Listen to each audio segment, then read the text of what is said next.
All right, they're clapping, they're cheering. I don't know what those signs are they're all holding up there at the NASDAQ, but they're excited about today's trading. And here it goes. It is 9:30. It's a Monday morning. The bell is rung. All right, we're opening with a loss for the Dow Industrials. I'm thinking about a half percentage point. And the Dow 30, vast majority, are in the red. So you've got a lot of selling among the Dow 30 so far today. And the Dow is down 148.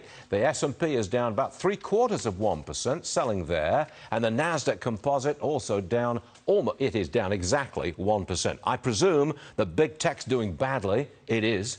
Apple's at 145, Amazon 113, Meta 166, Alphabet is down $30, and Microsoft at 265. Oh, show me please, Uber, very much a company in the news. There's a big story in the Washington Post suggesting some tough practices by former management. Yep. All right, Susan, good morning to you. Good morning. What are they alleged to have been doing? So I don't think this will surprise you. We're talking about using violent attacks by taxi drivers in order to win support from politicians and riders. And I'm talking specifically in Paris. Remember that in 2015 when you saw taxi drivers attacking and protesting Uber's entry into the market? You had 80 Uber drivers that were attacked across Europe that year. Also, they were accused of using a kill switch, so they blocked governments from grabbing evidence during raids in at least 6 countries, and then they funneled money through tax havens like Bermuda. Have you ever watched that show Super Pumped? It's about Travis Kalanick and the co-founder of Uber, the corporate bad boy before he was kicked out before Uber's IPO. So he was pretty much in charge and kind of behind all these aggressive moves to really expand quickly. And I would say, look, I mean, Uber, Kalanick, for all his faults, he was a tactician. And the reason why Uber was worth around $70 billion when it IPO'd in 2018. And it's not now. It's all the way down to $22 a share, which is half the price, right? That's right. Of its IPO offer price. But yeah, you were just blowing your nose. I think I'm getting kind of a nose leak here too. That's first time I'm watching Wimbledon all weekend for us. Well, it was a great final. The men's final was terrific, and I'm very glad that Djokovic won. Oh, well, okay. It was very entertaining that Kyrgios had a self-conversation the whole match for 4 hours. I thought that was gamesmanship, and I didn't like it. Okay. Yeah, don't like it. All right, I'm going to move on. Show me. Lululemon is down $7. That's 2.5%. They're down. That stock is down, what, 25% this year? I know. What's the problem? The problem is, well, it also got a downgrade this morning from Jefferies. So there's a lot of Lycra and spandex that was worn on center court yesterday from the players. So we're talking about increased competition from others, like think of Nike, that's also getting into athleisure as well. The COVID lockdown boom is over, according to Jefferies, and they're bringing down their target price to $200.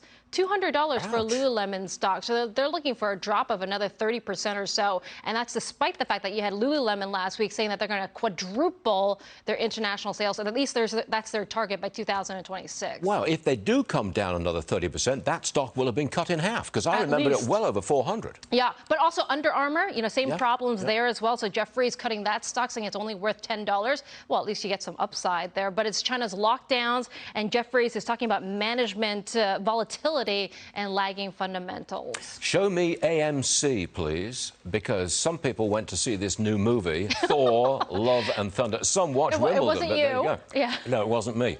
But they did well with that Thor movie, right? Yes, they did. Bad reviews.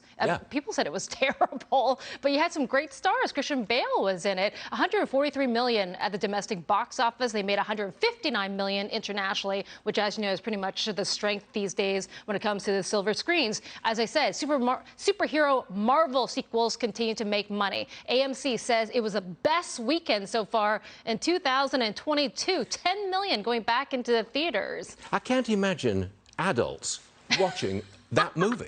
Isn't that for young boys, pretty much, isn't it? Wow. So demographically driven, yes, younger audience. But so far, it's been a fantastic summer. You think about the Minions did really well. Also, Top Gun 2, we know, is $1 billion property. And we're trending back to those near pre-pandemic levels. People want to go out. Also, streaming. Have you looked at those Stranger Things Season 4 numbers? 1 billion hours viewed so far, and they think it'll be the most watched show ever on Netflix, even topping Squid Game, which is the other billion-hour viewed movie, show, whatever you want to call it. Whatever you want to call it, series.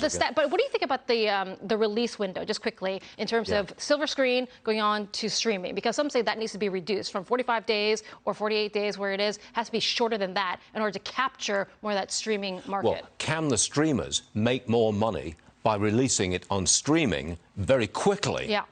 Before it goes into the cinemas. That's the question. If they can make more money doing that, they'll do it, I'm pretty sure. Well, yeah, especially if you're paying for the monthly fee and you have to pay more to watch the new movie. Yes, I think you got it. Show me the China tech stocks, please. They're way down today. Look at that, huge losses. Wow. What's the result? Well, Why? Beijing was fining these China tech names last night, so Alibaba paid another fine, not huge. We're not talking about a new round of fines. Right? Yeah. So, and don't forget that just last year they paid around $3 billion.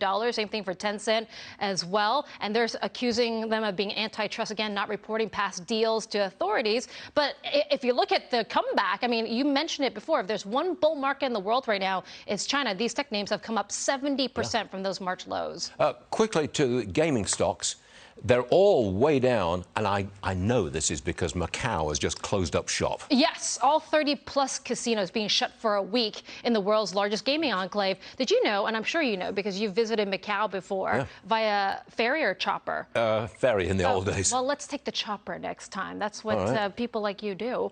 So we're not talking about the gaming enclave making 4 times more revenue than the Las Vegas Strip at its peak. So the fact that you have rising COVID cases, I think they were the most since March over in Macau, 3,000 on the mainland. That's why casinos are being shut for a week, all of them, but they've essentially been closed for 3 weeks. They've shut them down completely. That's it. But also, just think about just the knock-on effect. If you have rising cases in China, think of the factories that might be closed once again. Yeah. What does that mean for the Teslas, the Apples, as we head into earnings season? I would think it's a danger signal. Yeah, I think so. Got it. And by the way, I'll see you in the Delaware Court of Chancery in the 11 hour. I just love the fact that Twitter used that. The Delaware Court of Chancery. When you said, I'll see you in court, yeah, but really worried about that. Thank you, Susan. We will see you later. That's a fact. The big board shows a loss of 130 points. That's 0.39%. The Dow winners, topped by, who have we got there? We've got IBM. Well, that's interesting. Oh, wow. IBM, Old Tech, back at the top. Walmart's in there as well. And Procter & Gamble doing well. 500 winners, Altria, Perrigo, Campbell Soup, Kellogg, J.M. Smucker, none of the really huge names. And the NASDAQ headed by Kraft Heinz, American Electric Power. Where are the big tech companies? Not on the winners list. The 10-year Treasury yield right around 3% last time we checked, 3.02. Price of gold, where are we now? We're at 17.35. That's all. So much for the inflation indicator. Bitcoin struggling to hold at 20,000, 20,400 right now. Oil's down to 103. Nat gas, I think, is up this morning. Yes, it is. Nearly 10% at 662. The average price for a gallon of regular, 4.67. California, you have to pay on average there, 6.08.